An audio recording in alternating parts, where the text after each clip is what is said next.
Olá, alunos e alunas dos sextos anos. Hoje nosso tema na matemática vai ser diferentes tipos de representação de informações, gráficos e fluxogramas. Eu sou o professor Gustavo Lima e quero convidar você a passear um pouquinho nesse tema aqui de hoje, tá ok? Então deixa teu caderninho aí de lado, teu lápis, borracha, caneta, para a gente poder fazermos aqui algumas levantações de conhecimentos. Vamos lá. Gráfico, o que é? Tentativa de expressar visualmente dados ou valores numéricos de maneiras diferentes, assim facilitando a sua compreensão. Existem vários tipos de gráficos e os mais utilizados são os de colunas, os de linhas e os de setores, chamados gráficos de pizza.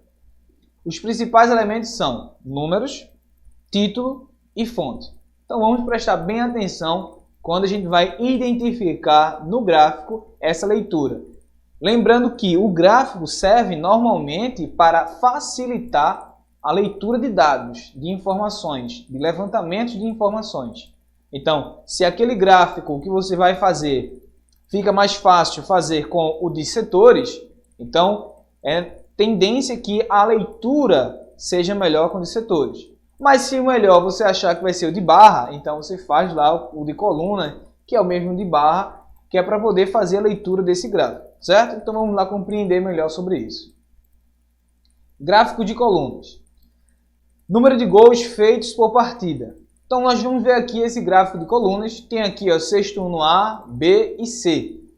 Então eu tenho aqui na vertical são os números de gols e tenho aqui na horizontal são os números da partida. Partida 1, partida 2, partida 3 e partida 4. A legenda, né, a informação, o que acontece? Que gráfico é esse? É o número de gols feitos por partida. E a fonte? De onde foi retirada esse gráfico? Esse gráfico de colunas na competição de futsal do Colégio Liceu Nóbrega de Artes e Ofícios. Então você vê que aí tem o título, né, número de gols feitos por partida. Existe aí a relação que se tem na vertical e tanto na horizontal. Na vertical, os números de gols. Na horizontal, as quantidades de partidas. E essas colunas aí, com as cores que você consegue observar do sexto A, do sexto B e do sexto C, indicam aí a quantidade de gols que cada turma conseguiu fazer.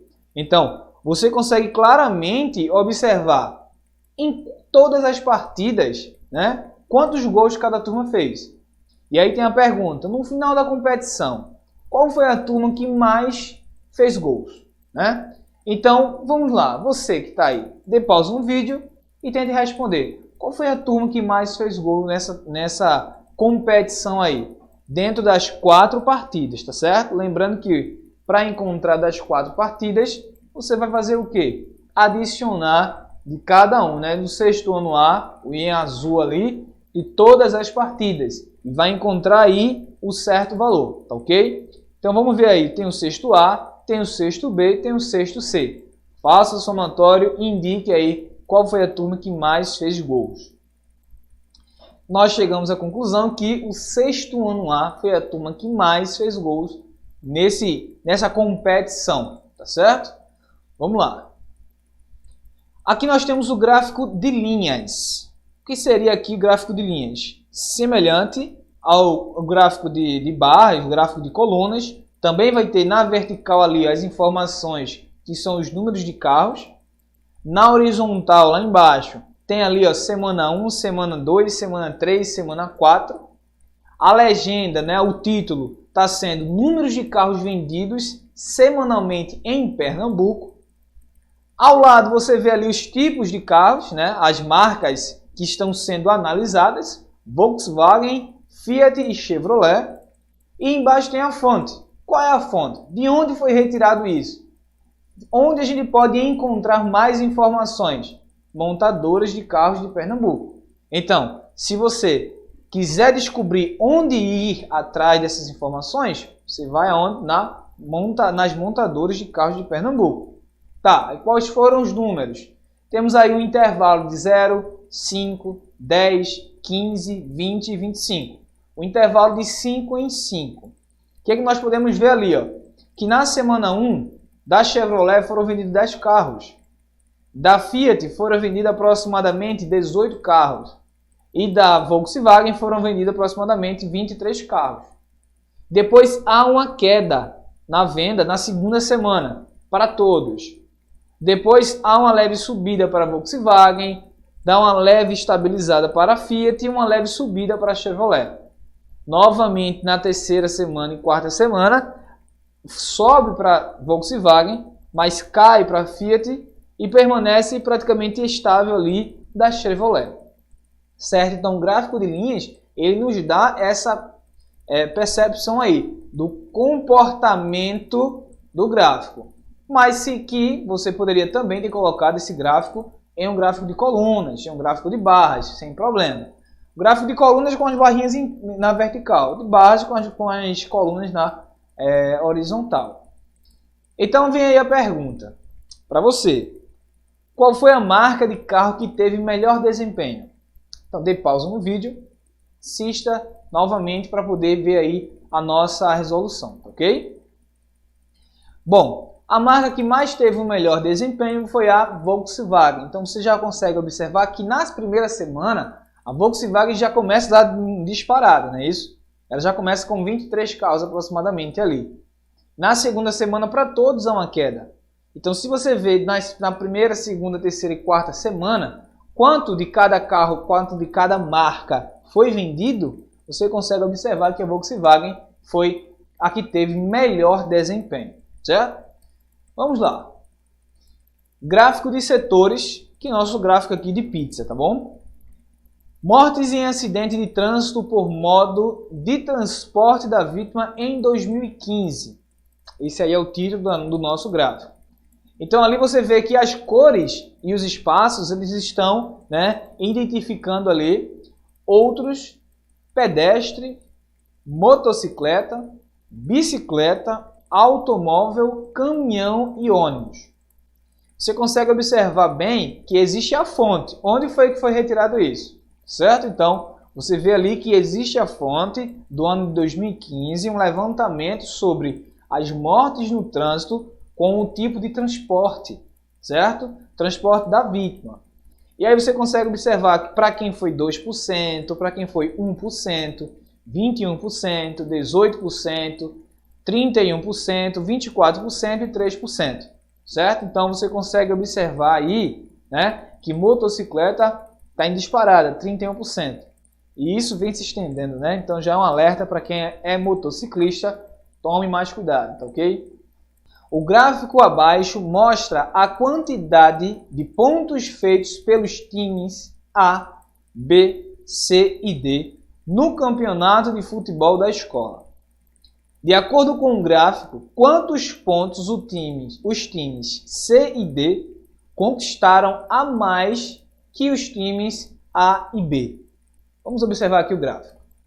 O gráfico aqui está mostrando A, B, C e D. Então, o intervalo aí está de 10 em 10, 0, 10, 20, 30, 40, 50, 60. O time A fez 30 pontos. O time B fez 35 pontos. Vamos por assim dizer, Se está entre 30 e 40, vamos dizer na metadezinha, 35 pontos. O time C fez 40 pontos e o time D fez 50 pontos. Certo. Ok. Mas como é que eu vou fazer agora essa descoberta? Como é que eu vou descobrir quantos pontos os times C e D conquistaram a mais que os times A e B? Dê pausa no vídeo e pense, tente resolver. Vamos lá. Nesse momento de fazer esse levantamento aí, dessa descoberta, o que eu tenho que entender? Eu tenho que primeiro descobrir quanto fizeram juntos os times C e D, e depois descobrir quantos fizeram juntos os times A e B. Daí eu posso ver a diferença. Lembrando que a diferença aí eu quero saber quanto há a mais. Então vou fazer uma subtração, certo? Então vamos interpretar bem esse nosso problema. Então primeiramente vamos descobrir aqui, na solução, A é 30 e B fez 35 pontos. Juntos, 30 mais 35 65 pontos. Ok, então já sei quanto fizeram juntos A e B. C e D. C fez 40 pontos e D fez 50 pontos. Juntos fizeram 90 pontos.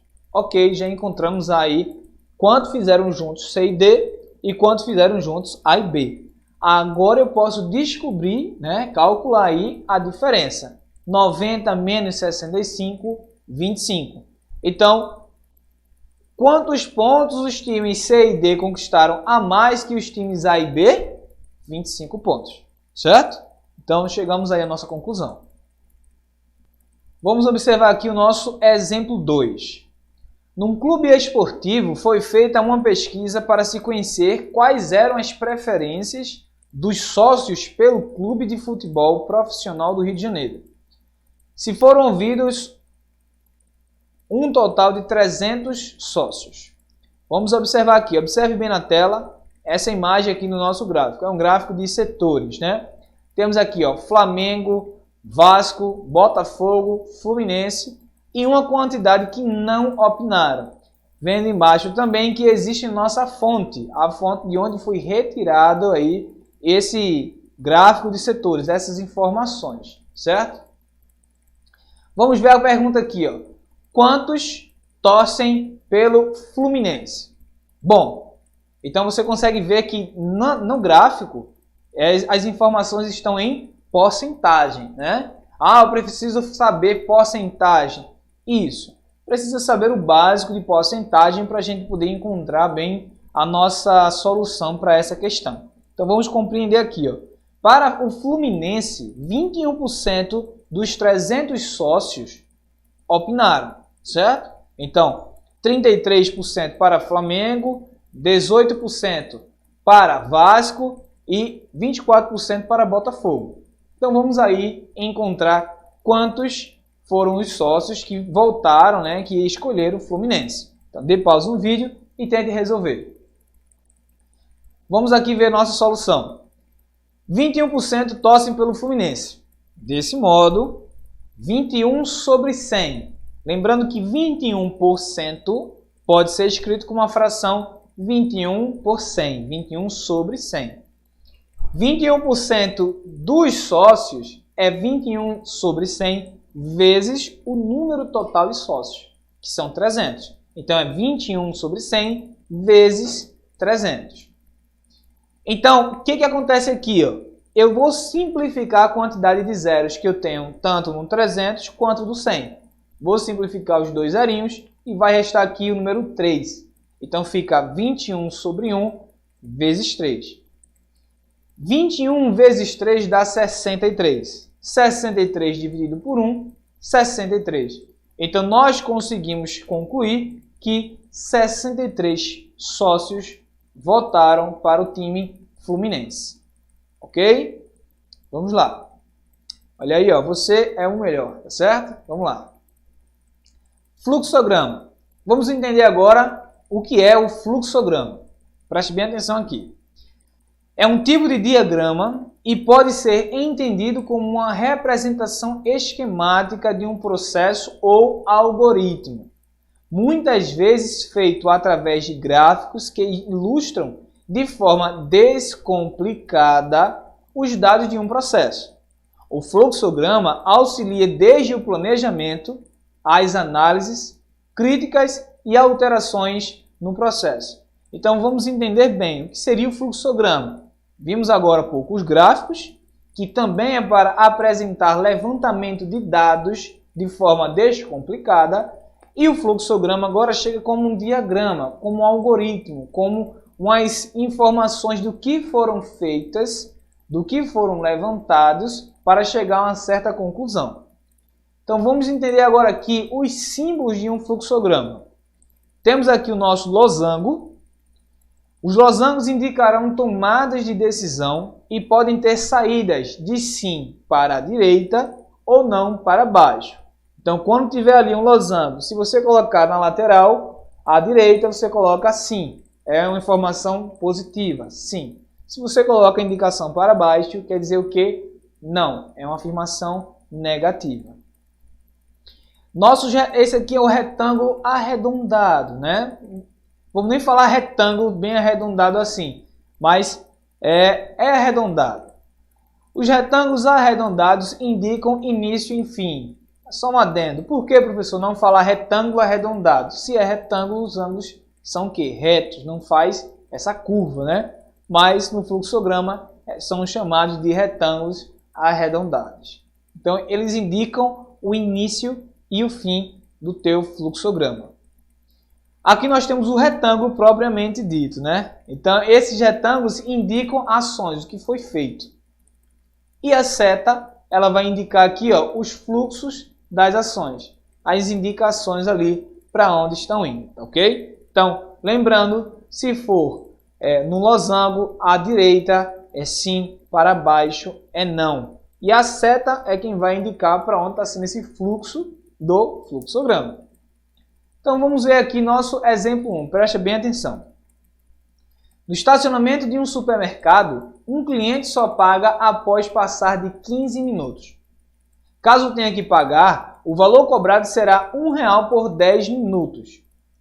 Lucas deixou seu carro nesse estacionamento por 45 minutos. Quanto ele deve pagar? Então, vamos analisar bem isso daí. Então, vamos aqui agora ver o tempo no estacionamento foi de 45 minutos. Peço a você que de pausa, tente resolver e volte aqui para ver a explicação.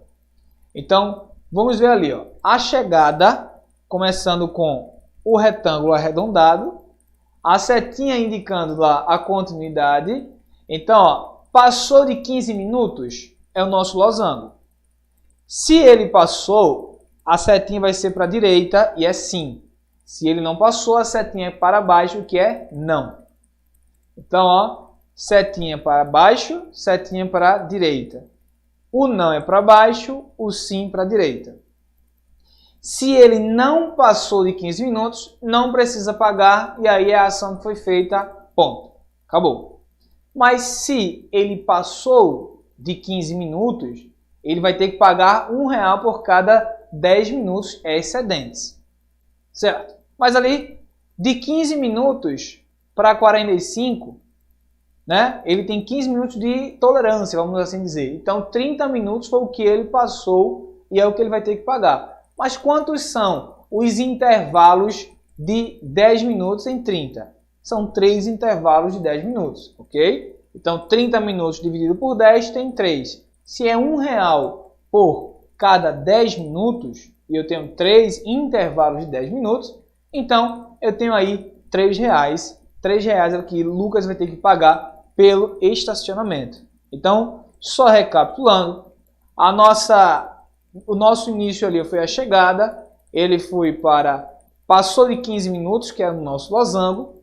Se foi sim, ele deverá pagar R$1 por cada 10 minutos excedentes. Se for não, ele não precisa pagar. Caso, na nossa situação, ele passou de 15 minutos, né? Ele ficou 45 minutos, então os primeiros 15 ele não paga, ele só paga pelos 30 minutos após. Então, os 30 minutos correspondem a 3 intervalos de 10 minutos. Se é R$1 por cada 10 minutos, então aí, ó, 3 intervalos, R$3. Vamos aqui ver nosso segundo exemplo, presta bem atenção. Posições relativas de duas retas. Aqui eu vou mostrar a vocês como eu posso simplificar as posições relativas de duas retas por meio do fluxograma. Então, o fluxograma ele vai trazer para mim um algoritmo, um diagrama, tipo que um mapa conceitual, onde eu possa colocar aqui as minhas considerações sobre as posições relativas de duas retas. Vamos ver como é que ficou. Então, aqui eu vou começar com retas. As retas, o que elas podem ser? Elas podem possuir ponto em comum. Então, eu estou falando de posições relativas de duas retas. Então, as retas elas podem possuir ponto em comum. Se elas possuem ponto em comum, tem uma classificação. Se elas não possuem ponto em comum, tem outra classificação. Então, para baixo é quando elas não possuem. Se elas não possuem, tem uma afirmação. À direita, elas possuem um ponto em comum. Quando elas não possuem um ponto em comum, elas são paralelas. Quando elas possuem um ponto em comum, elas vão ter que ser analisadas. Se quando existe esse ponto em comum, ao gerar ali aquele cruzamento, vai ser o quê? Ângulos de 90 graus ou ângulos diferentes de 90 graus? Então, vê aqui o nosso segundo losango. Há apenas ângulos de 90 graus. Se for sim, tem uma consideração. Se for não, tem outra. Então, vamos ver aqui. Ó.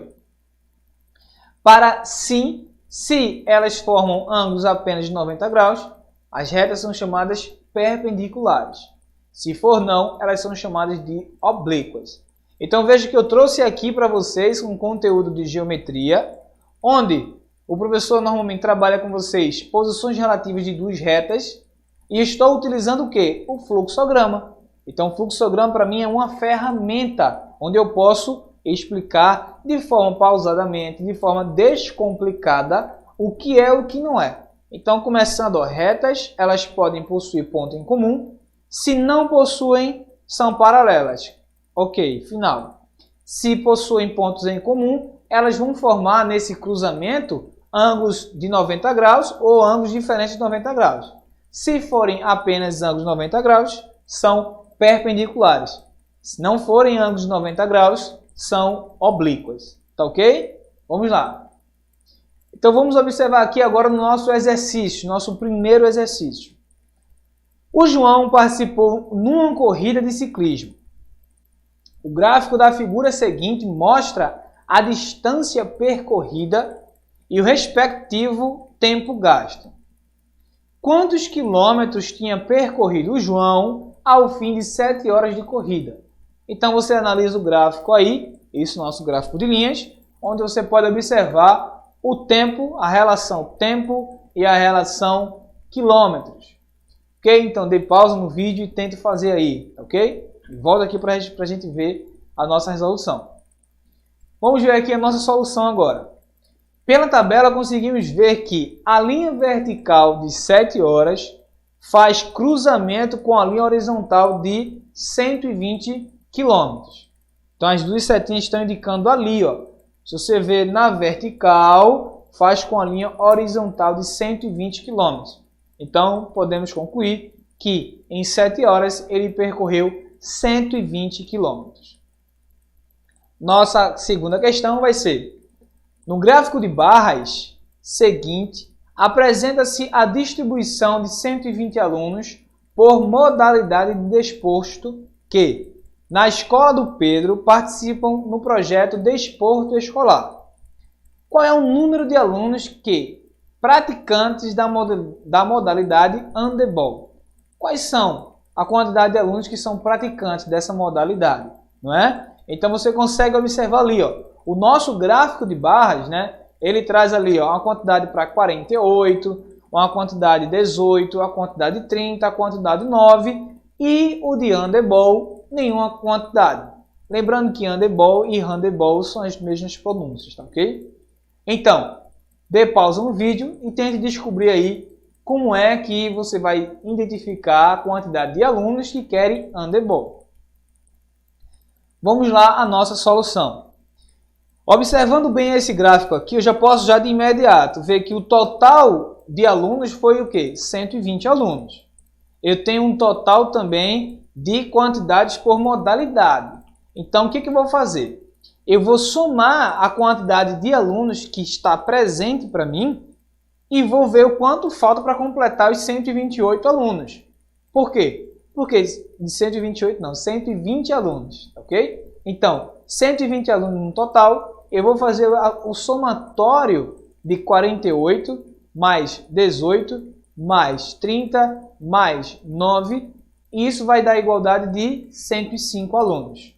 Ok, então o que falta para completar 120 é o valor de alunos de handebol. Então, quando eu quero saber essa diferença, eu vou fazer uma subtração. 120 menos 105 dá 15. Então, assim, handebol são 15 alunos. Muito obrigado por ter assistido a essa aula. Espero que tenha gostado. Caso queira comentar ou dar alguma sugestão, acesse lá o canal Matemático Gustavo Lima. Até a próxima e continue assistindo o vídeo do Educa PE. Chame seus colegas para poder participar dessas aulas. Até a próxima.